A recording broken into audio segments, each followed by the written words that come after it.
नमस्कार दोस्तों, आपका स्वागत करता हूं आज की इस अनोखी और दिलचस्प कहानी में। क्या आप मानते हैं कि बुरी शक्तियां किसी की जिंदगी को तबाह कर सकती हैं? क्या काले तंत्र का असर इतना खतरनाक हो सकता है कि वह किसी के प्यार, परिवार और खुशियों को छीन ले?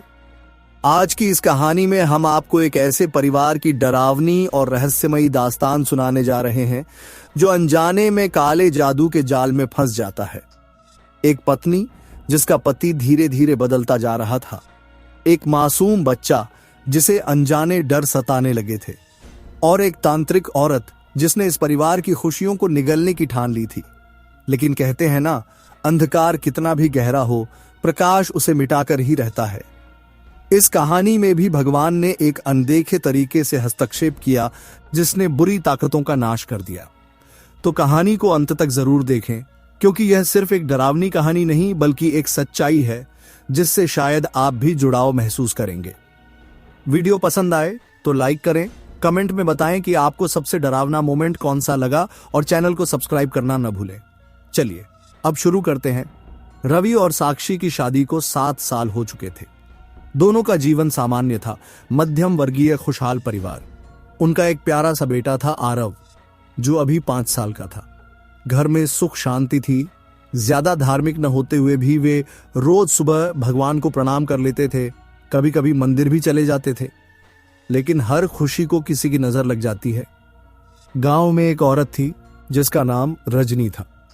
लोग उसे चमत्कारी तांत्रिक कहते थे। वो काले जादू में माहिर थी और अपने मतलब के लिए किसी के भी जीवन को नर्क बना सकती थी।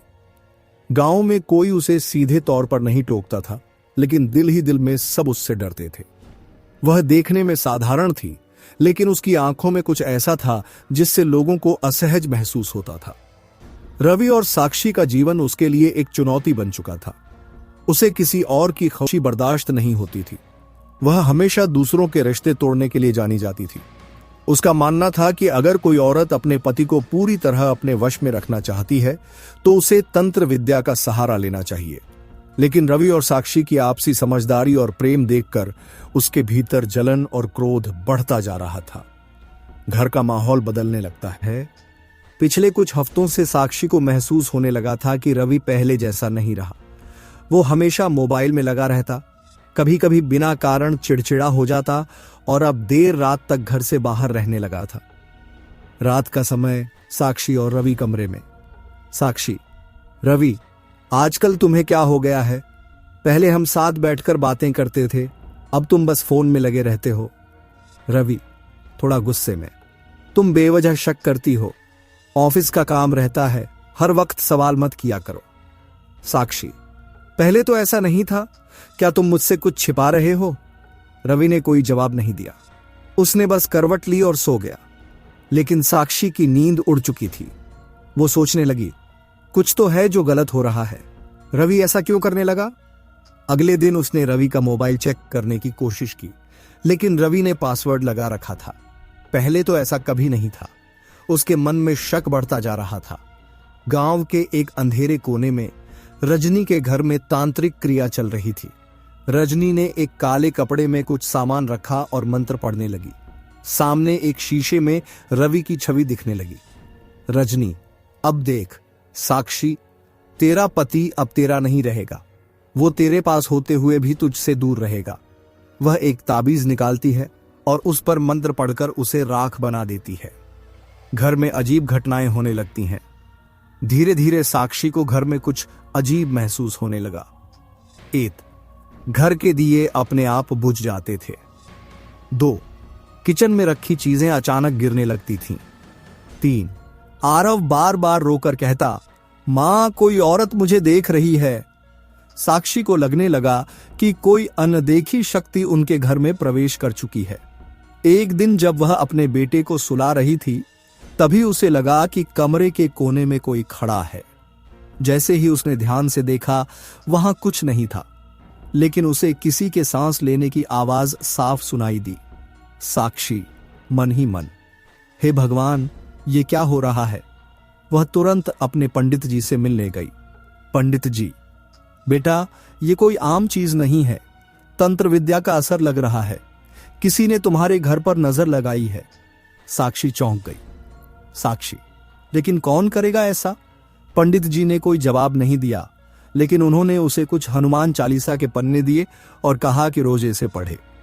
लेकिन साक्षी को यह नहीं पता था कि असली खेल अभी शुरू ही हुआ था। बुरी ताकतों का बढ़ता असर। साक्षी अब हर दिन कुछ न कुछ अजीब महसूस कर रही थी। वो पहले से ज्यादा पूजा पाठ करने लगी थी, लेकिन कुछ भी ठीक नहीं हो रहा था।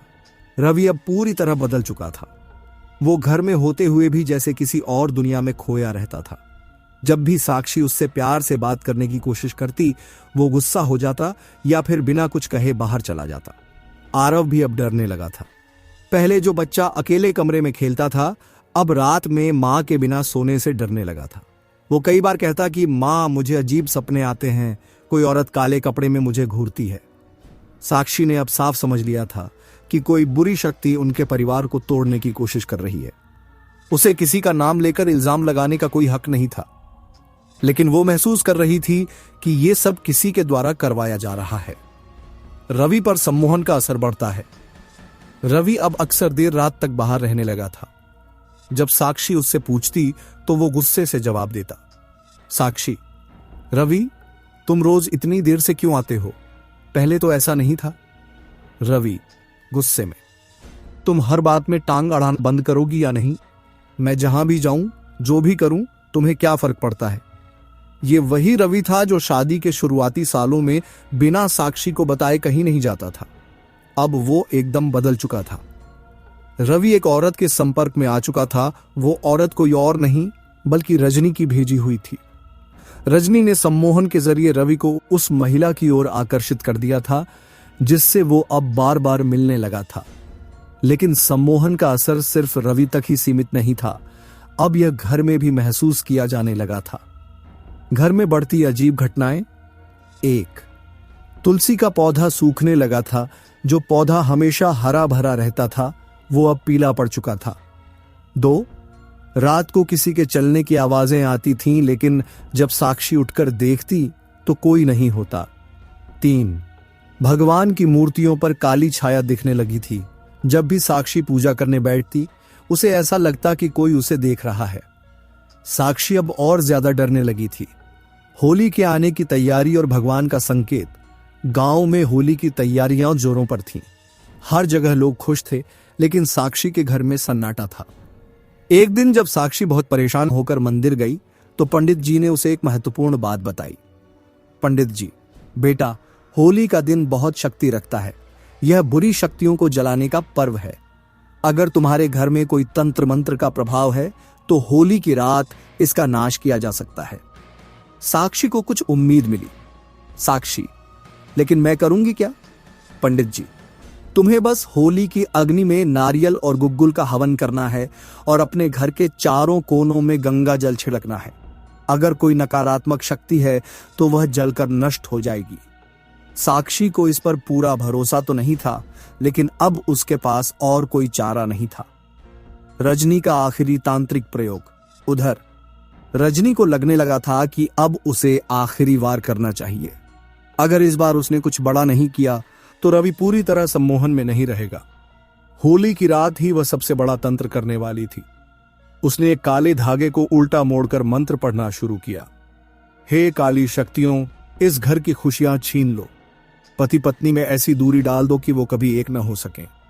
उसकी आवाज गूंजने लगी और तभी अचानक मंदिर की घंटियां जोर से बजने लगी। भगवान का पहला संकेत। रजनी ने जैसे ही मंत्र पूरा किया, मंदिर की घंटियों की आवाज इतनी तेज हो गई कि वह डर गई। उसी वक्त साक्षी अपने घर में पूजा कर रही थी और अचानक हवा तेज हो गई। आरव, जो अब तक सो रहा था, एकदम जाग गया और जोर से चिल्लाया, मां, कोई हमारे घर में है। साक्षी घबरा गई। वो आरव को पकड़कर भागी और भगवान के सामने जाकर बैठ गई। तभी उसे महसूस हुआ कि भगवान की मूर्ति से हल्की सी रोशनी निकल रही थी। उसे समझ आ गया कि कुछ बड़ा होने वाला है। रवि अब पूरी तरह बदल चुका था। उसकी आंखों में साक्षी के लिए कोई प्रेम नहीं बचा था। वो जब भी घर में होता तो चुपचाप बैठा रहता या फिर फोन में लगा रहता। कई बार साक्षी उससे बात करने की कोशिश करती, लेकिन वह या तो गुस्से से जवाब देता या फिर अनसुना कर देता। रवि की इस बेरुखी ने साक्षी को भीतर तक तोड़ दिया था, लेकिन उसने हार नहीं मानी। उसे यकीन था कि कोई न कोई रास्ता जरूर होगा जिससे सब कुछ पहले जैसा हो सके। रजनी का आखिरी वार। उधर रजनी अब अपनी तांत्रिक साधनाओं के चरम पर पहुंच चुकी थी। उसने होली की रात का इंतजार किया, क्योंकि इस रात को किए गए तंत्र मंत्र सबसे प्रभावशाली माने जाते हैं। रात के करीब 11 बजे वह अपनी कुटिया में बैठी और एक काले धागे को जलाने लगी। रजनी, अब कुछ भी नहीं बचाएगा साक्षी को। उसका घर अब टूटकर बिखर जाएगा। उसने एक गुड़िया उठाई जिस पर साक्षी का नाम लिखा था और उसे उल्टा लटकाकर मंत्र पढ़ने लगी। लेकिन इस बार कुछ अजीब हुआ। जैसे ही उसने मंत्र पढ़ना शुरू किया, हवा एकदम तेज हो गई। उसके दिए बुझने लगे और उसके आसपास पड़ी चीजें हिलने लगीं। अचानक मंदिर की घंटियां जोर जोर से बजने लगीं। रजनी चौंक गई। उसने सोचा कि यह कोई संयोग है, लेकिन तभी उसकी आंखों के सामने धुआं छाने लगा और उसकी साधना पूरी होने से पहले ही एक जोरदार झटका लगा। वह घबराकर पीछे हटी। उसे पहली बार डर महसूस हुआ। होली की आग और साक्षी की उम्मीद। साक्षी इस सब से अनजान थी, लेकिन उसने पंडित जी की बताई बातों पर अमल करना शुरू कर दिया था। रात 12 बजे जब होलिका दहन होने वाला था, साक्षी ने भगवान के सामने एक नारियल रखा और उसमें गंगा जल छिड़क कर मंत्र पढ़ने लगी। साक्षी मन ही मन, हे भगवान, अगर हमारे घर पर कोई बुरी नजर है तो उसे इस अग्नि में भस्म कर दो। जैसे ही उसने नारियल को होली की आग में डाला, अचानक आग की लपटें तेज हो गईं। रवि, जो अब तक चुप था, एकदम जोर से चिल्लाया और अपना सिर पकड़कर बैठ गया। रवि, मेरा सिर फट रहा है। साक्षी घबरा गई। गांव के लोग भी उसकी ओर देखने लगे, लेकिन यह सब सिर्फ रवि तक सीमित नहीं था। रजनीकांत। उसी वक्त रजनी की झोपड़ी में अजीब घटनाएं होने लगीं। 1. उसकी दीवारों पर अजीब सी आकृतियां बनने लगीं। 2. उसके हाथ पैर ठंडे पड़ने लगे। 3. उसकी सांसें तेज हो गईं, जैसे कोई उसे दबोच रहा हो।